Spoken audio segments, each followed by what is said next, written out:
Olá!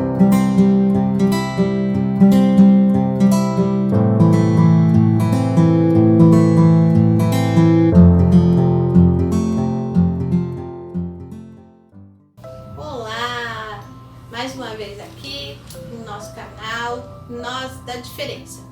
Eu sou a Regina Célia, psicóloga, psicanalista e pessoa com deficiência visual. E hoje eu estou com uma blusa branca, com o cabelo amarrado em rabo de cavalo, meu brinco é prateado, estou com um relógio braille, que depois eu mostro para vocês como ele funciona, uma pulseira cor de rosa, estou de óculos redondinho hoje, né? Redondinho? Redondinho, ele é preto com detalhes dourados. E olha, gente, prometo que daqui pra frente a gente tá faltando um pouquinho para acabar a minha história. E você já curtiu os nossos programas anteriores? Já compartilhou? Já fez seu comentário? Então, tô aguardando aí o seu comentário para futuramente a gente conversar mais um pouquinho sobre cada assunto que vocês abordarem, tá bom?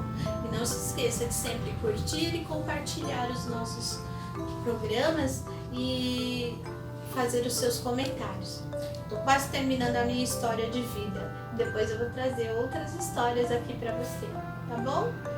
Então, eu tinha contado semana passada que eu ingressei, né, no magistério, onde um professor de biologia discordou do meu ingresso, mas mesmo assim eu ingressei, né? Que meu pai comentou que foi uma situação muito humilhante para ele, não é?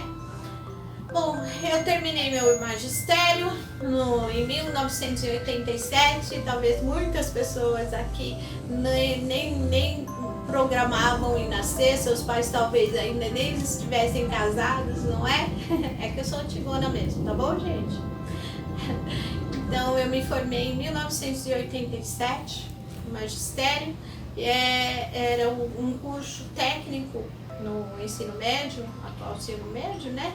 Que formavam professores. Agora esse curso foi descontinuado e virou o curso de pedagogia superior ou de pedagogia, né? Bom, e aí, nesse momento da minha vida, aconteceu um vácuo, né? Que eu falei que eu não vivi naquele momento, eu até embolorei. Gente, como eu criei dores naquele período. Nossa, eu tinha dor no braço, meus braços inchavam. Eu arranjei uma doença chamada artrite reumatoide, que fazia com que meus braços e meu pulso doesse muito, né? E aí? Você já teve um momento assim de vácuo onde tudo paralisou na sua vida? Você não tinha muitas atividades, não tinha nem perspectiva do que fazer? Aí sabe o que aconteceu? Lá nos anos 90, 1990 mais ou menos, as minhas amigas que se formaram e todas começaram, ou grande parte delas começaram a trabalhar na área da educação, uma delas entrou em contato comigo que haveria um concurso para professores, né? Um concurso para professores da rede estadual daqui de São Paulo. E nem sei se essas pessoas lembram disso, né?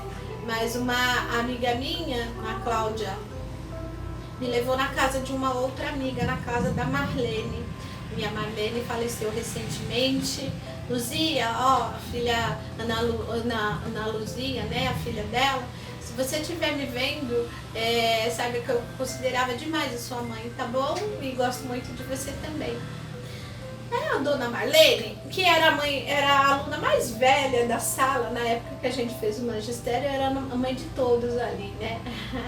Aí a Marlene, sabendo que eu estava eu não trabalhava e que meu pai não queria que eu trabalhasse na ocasião, se ofereceu para pagar a prova para mim, a inscrição para o concurso, não é? E na época era um valor, eu não me lembro bem, porque era uma outra moeda, né? Era cruzeiro, cruzado. Quem souber de história aí, da história das moedas brasileiras, lembra aí pra mim, 1990, que moeda a gente usava? Vou ver nos stories. nos comentários. Bom, aí o que acontece? E ela pagou o que hoje representaria mais ou menos R$60 a inscrição. E eu nunca devolvi esse dinheiro para dona Marlene. Né? Por falta de oportunidade, porque a gente nunca mais se encontrou a partir dali. E a minha grande amiga Cláudia me levou no domingo, no dia da prova. Eu fiz a inscrição, solicitei minha prova em braille por ser pessoa com deficiência visual, né? E aí a Cláudia foi me buscar cedinho e eu menti pro meu pai. Gente, olha que coisa feia. E você já mentiu por um grande motivo para alguém da sua família? Eu menti pro meu pai e falei que eu ia passar o dia na casa da Cláudia, né? E aí ela passou lá bem cedinho, a prova começava às 8, das 8 ao meio-dia e coincidentemente eu caí na mesma escola que ela ia fazer o concurso, então ela foi me buscar. E aí eu fui, ela me deixou lá na sala, eu fiquei numa sala especial, sozinha, com um fiscal só pra mim. Ele me deu uma prova enorme, grossa, assim, várias folhas em braille juntas. Tinha lá o desenho, tinha mapas, análises pra gente fazer de mapa, gráfico em braille. Os mapas eram desenhados ou contornados com linha de lã, né, com lã, para eu poder sentir o relevo. Em braille dentro tinha as legendas em braille que a pessoa que confeccionou fez, né, as provas, os desenhos gráficos também de matemática. Eu sei que era uma prova linda, gente. Tinham 100 questões e eu fui respondendo, lendo e respondendo. Depois, no final, a pessoa, o fiscal que estava comigo, passava as minhas respostas no gabarito oficial, né? Eu fiz as minhas respostas em rascunho em braille e depois ditei as minhas respostas para essa pessoa. Bom, a prova era um domingo, não me lembro que dia e nem que mês, só me lembro que era mais ou menos 1990. Fazia 21 anos que o Estado não tinha nenhum concurso para prova, nenhum concurso para professor. Aí eu prestei lá a minha prova. Quando foi 11h30, a fiscal era uma mulher, ela falou: olha, já são 11h30, você tem meia hora, você tem, na verdade, mais um pouquinho para fazer terminar a sua prova e reservar pelo menos uns 10 ou 15 minutos para ditar para mim o gabarito. Tá bom. Aí eu estava na questão 90. A partir dali, eu parei de ler. Eu tinha lido e respondido todas as questões atenciosamente. Aí, quando ela me falou, são 11h30, eu peguei, não li mais. Da 90 em diante, não li. Peguei e comecei a assinalar lá. O que me dava na cabeça, eu olhava a pergunta e assinalava. Olhava a pergunta e assinalava, né? Aí, terminei, ditei para ela a minha redação, ditei para ela as minhas respostas para essa moça colocar no gabarito, e a Cláudia terminou a prova dela e foi embora, né? E eu peguei a minha bengala, eu não tinha hábito, eu tinha feito um curso de orientação e mobilidade, é assim que se chama, quando a gente faz treinamento para andar de bengala nas entidades específicas para pessoa com deficiência, né? Eu levei a minha bengala e peguei e fui com cara e coragem. Nossa, gente, que assim, como eu me senti feliz quando eu cheguei na minha casa e pude falar: nossa, eu cheguei sozinha, inteira, sem acontecer nenhum acidente. Mas infelizmente naquele momento eu não pude compartilhar com meu pai, porque eu tinha feito tudo escondido, né? Tá bom, passou-se o tempo, né? Eu me formei em 87, fiquei naquele vago, fiz o concurso em 90 e quando foi mais ou menos alguns meses depois, né? Não posso precisar quanto tempo depois, eu estava passando uns dias na casa de uma grande amiga também falecida, né? A Marli.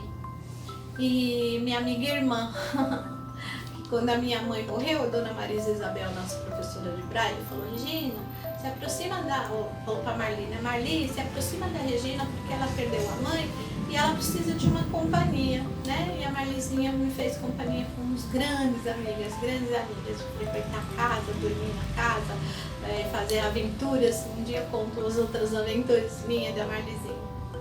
Bom, meu pai foi me buscar na casa da Marli. Eu tinha passado uma semana lá, né, época de férias, de julho. Era meu único passeio, ir pra casa da Marli. Aí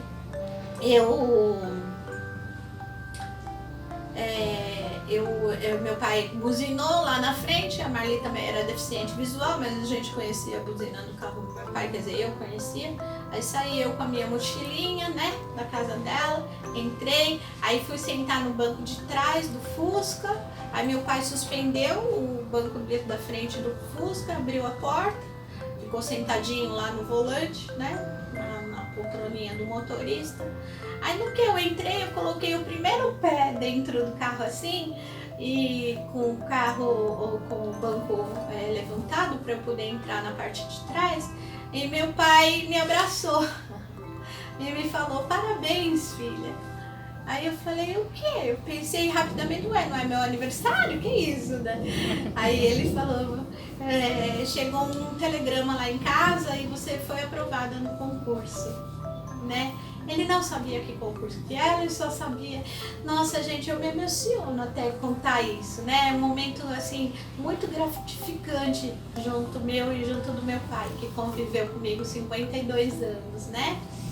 Então, assim, eu acho até que as divergências que a gente tinha de determinados assuntos, determinadas situações para comigo, foi isso que fez com que eu lutasse cada vez mais, com que eu buscasse. Quando meu pai falasse assim, e eu acho que ele falava hoje pensando, acho que ele falava não para mim, para ver o que eu fazia, né? Porque se ele falasse assim: não, você não vai passear, aí eu fazia de tudo. Aí eu criava um clima, aí eu fazia as minhas amigas pedirem, aí eu fazia, né, até que ele deixasse: sim, você passeia, tá, mas tem que sair tal hora e voltar tal hora, né? E mesma coisa, ele não queria que eu trabalhasse, por uma questão de amor, viu, gente? Não é crítica, não. Ele achava que era mais conveniente, menos sofrido, ele não queria que eu sofresse, ele não queria que... Ele achava humilhante ter que pedir ajuda para atravessar a rua, ele achava perigoso atravessar a rua sozinha ou ficar esperando alguém em determinada hora da noite. Ele achava que era perigoso subir e descer degraus nas calçadas tão esburacadas que são até hoje, sempre foram, bater cabeça no poste. Ele achava que era isso, que era perigoso isso, né? Que não era conveniente, que eu ia me expor, me colocar em risco. Então, ele como militar tinha que cuidar da minha segurança, né? Como meu pai mais ainda. Então, assim, foi justamente os nãos que fez com que eu batalhasse. Talvez se eu tivesse a minha mãe junto, eu faria tanta coisa e não seria quem sou hoje. Então eu agradeço, sim. Foi muito duro, mas assim, foi o fato da minha mãe ter falecido que fez com que eu fosse em busca das minhas coisas, aprender a pentear o cabelo, passar batom, né? Passar roupa, fazer comida, né? E foi também essa super proteção do meu pai que fez com que eu brigasse e falasse assim: minha limitação é visual, mas os meus potenciais nem eu mesmo sei quais são. Bom, e aí fui ver, eu acertei 69 questões e eu não tinha nenhum tempo de serviço e nenhuma formação universitária que contava ponto na época para quem assumisse o cargo. Bom, em resumo, eu ingressei no serviço público em 1992, com mais na frente das minhas amigas que tinham tempo de serviço, a Cláudia, a Marlene, que tinham tempo de serviço, né? E que tinham faculdade de pedagogia, mas não tiveram um bom rendimento, tanto quanto eu na prova. Eu acertei, eram 100 questões, eu acertei 69, até eu me surpreendi. Bom, aí assumi lá minha escola. Bom, aí no outro programa eu conto um pouquinho mais para vocês sobre isso, tá? Então, assim, só para ficar, né? A importância das negativas que a gente tem. O que a gente faz na nossa vida quando a gente recebe uma negativa? Tem até um ditado popular que diz assim: se Deus te der um limão, faça uma limonada. E o que você faz com o limão? Dá pra gente temperar uma salada, dá pra fazer uma caipirinha, né? Com bastante gelo e açúcar, né? Então, o que a gente faz com o limão? E o que você faz com os nós da sua vida? O que você faz com as coisas quando você recebe um não? Você senta e se acomoda? Ou você vai em frente em busca de contornar o seu não e atingir o seu sim, alcançar o seu objetivo? Fica aí para você pensar. E lembre-se, curta o nosso programa, compartilhe, faça o seu comentário. O que são os nossos, o que são o nós da diferença? E para você, o que você faz quando você recebe um limão da vida? E aí, você teve algum caso na sua vida em que você teve que mentir, mas vamos dizer assim, entre aspas, uma mentirinha não faz mal a ninguém? Uma mentirinha saudável? Uma mentirinha necessária? E as verdades? Ao contrário disso, né? Quantas verdades você já ouviu ou você já disse? E quando você assim, encara uma verdade, o que você faz com ela? Como que você reage? Tá bom? Pensa aí, faz seu comentário, curta, acompanhe a gente nas redes sociais, Instagram, Facebook, faça o seu comentário e espero você no nosso próximo episódio. A igualdade é a nossa... Faz a diferença. A igualdade... obrigada, minha assessora linda aqui até. A igualdade faz a diferença, tá bom? E aí, você faz a diferença? Me conta. Beijo. Até o próximo episódio.